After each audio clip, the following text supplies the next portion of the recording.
Hey guys and gals, Never here from Drake Queen Game, and stuff you know outside of the Gaming Dragon. Today I'm coming back at you with a Let's Play episode of Far Beyond the World. So y'all, let's go ahead and jump right back in, shall we? Alarm chain, you were up, and let's go. What's the meaning of this, Private? He speaks in a calm, collected manner, and judging by his words and much more elaborate armor, he's a superior. Captain, sir, I tried to send away this riffraff, but they persist despite my warnings. I'll handle this. State your business, strangers, and make it brief. The captain's words are just as harsh as his inquisitive glances. I look to Rannoch with worry, but the wolf is settled, clearly coping better with someone in authority. We enter, meeting with Tiger Chief. You don't speak the language, I see. It doesn't fill me with confidence that you're one of our own. What's that supposed to mean? I blurt out, caught off guard by the comment. The captain gives me a grim look. Our wolves speak Tigery. I'm not sure what you mean by your wolves, good sir, but I can assure you that we've just come from Tiernan, and there very few speak your tongue. I state plainly, trying not to appear intimidated, which causes the tiger to take a second look at me in my attire. The dress finally came in handy, and he turns to his subordinate in confusion. This is no riffraff. Are you both blind and deaf? Can't you hear the way he speaks? He stifles an annoyed growl and looks back at me with a much-changed expression. It's soft and almost deferential.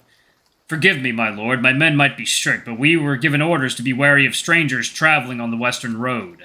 I notice an aggravating smirk on Rannoch's muzzle. After all, the tiger thinks I'm a noble. Oh, how come? There's been rumors of strange individuals roaming the countryside. Many fear the wolven spies, which I hope explains our slight suspicion of your companion. The captain gives Rannoch another, this time more careful and courteous look, and to dispel any of his doubt, I decide to take over the exchange. Rannoch's language barrier doesn't exactly help our cause here. We have a letter of introduction penned by the chief of Tiernan himself. Would a spy present himself with such a document? Stranger things have happened in the last months, my friend. The tiger sighs, nodding in the distance. There's been armed groups of marauders from across the sea scouring the area.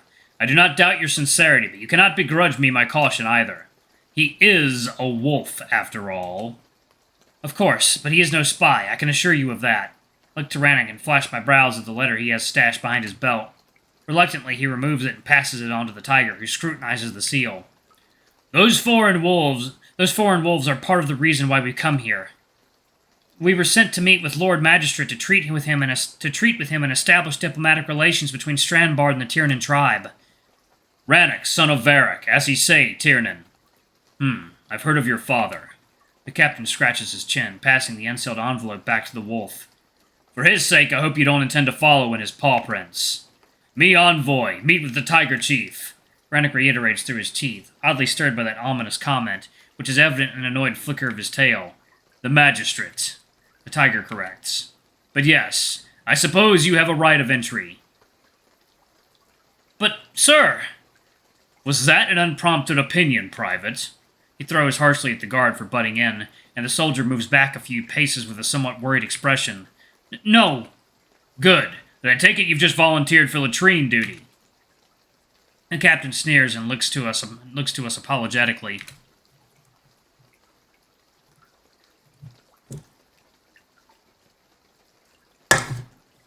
That water's done.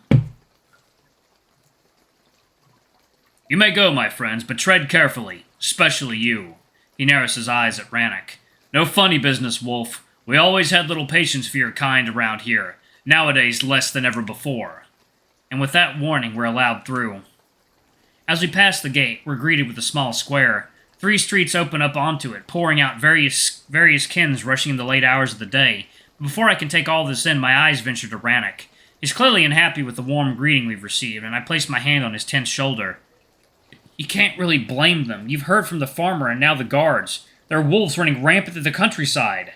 Not our wolves, that's for sure. He brushes my hand off, and I simply shake my head.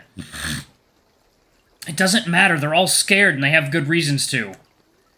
Imagine if what happened in the northern groves happened here. I don't think we would even be admitted. I try to laugh it off, but he's buried too deep in his thoughts. He feels dejected and almost defeated, and for a moment I forget about our ongoing spat. Whatever's the matter? I feel useless. I can't speak with them. You kept prattling on while I just stood there like an idiot. I smile widens with each of the words to the wolf's annoyance. It's not funny. I mean, it kinda is. You must admit it's a little bit ironic. How so? Our roles reversed. I shrug teasingly, but he doesn't take kindly to it. It's not the same. You speak Wolven. I do, but I can't. Same result. I mean, you do understand what's being said, don't you? Yes, of course I do, he sneers. Just when it comes to uttering the words, it's hard to find the right ones. I never really spoke the language other than learning how to read. Most books, after all, are written in Tigray. See? It's the same thing. I had to spend all that time knowing what's being said without being able to speak up. Ugh. He groans heavily and speeds up his pace, clearly losing patience with the conversation. In truth, I'm not interested in dragging this further either, so I simply drop it. The short-lived amusement of the situation quickly lost its appeal, and I shift my attention to admiring the new setting. At first, the city seems an extension of the depressing countryside. Drabby, dreary-looking houses stretching forward from the gate and crowding the poorly cobbled road on either side. There's an improvised gutter running through the middle of the street, guiding the slushing mud and rainwater down towards the moat as the city steadily climbs upwards. Although more diverse than in Tyranny, the citizenry looks as tired and downcast as I am, scurrying about their business in the persisting rain, their clothes stained with mud at the edges.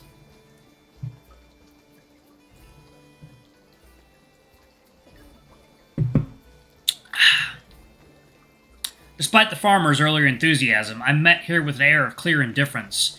There's some curious passing glances, but on the whole, I'm just treated as another kin rushing through the street.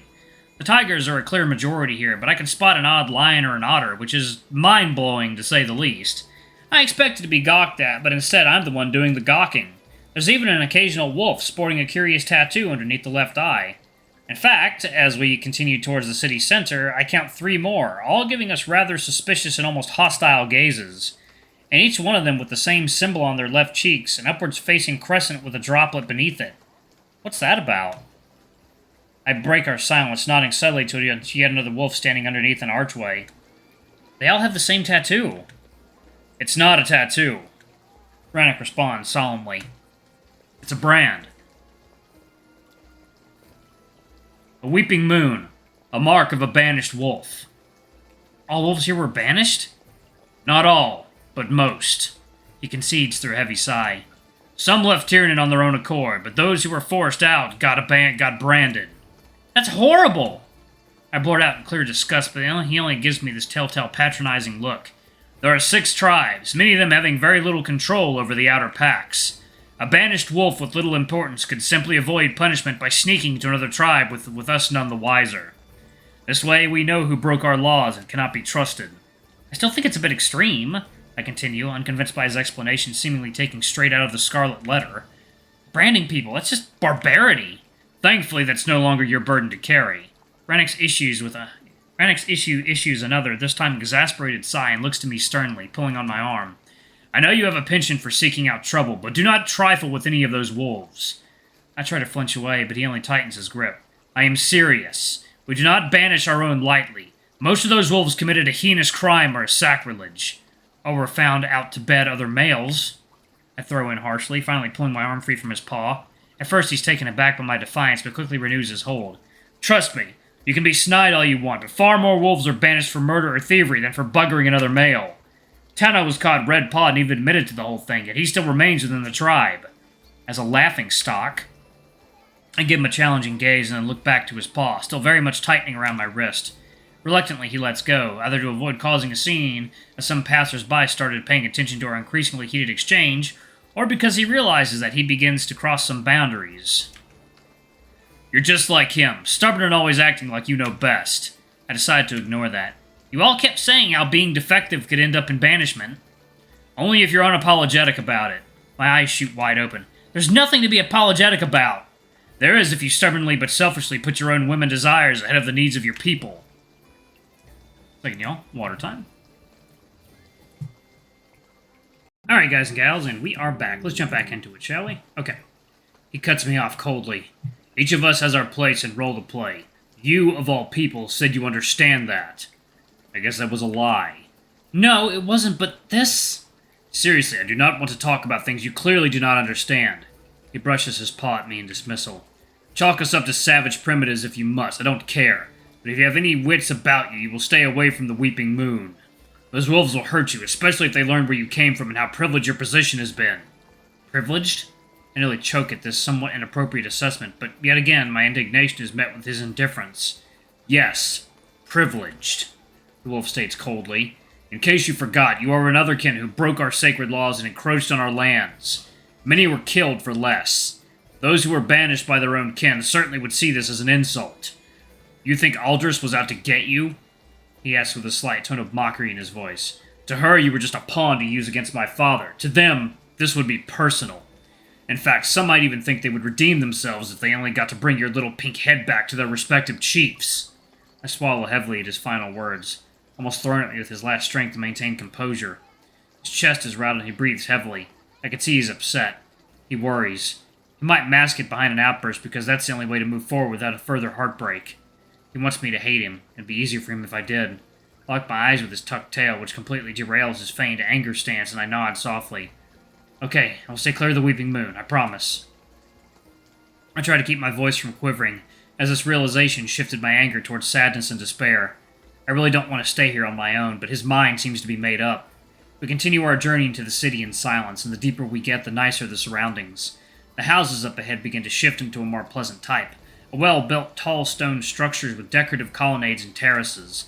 But to my surprise, we take a sharp turn into one of the alleyways, which compared even to the first leg of the main street looks off-putting.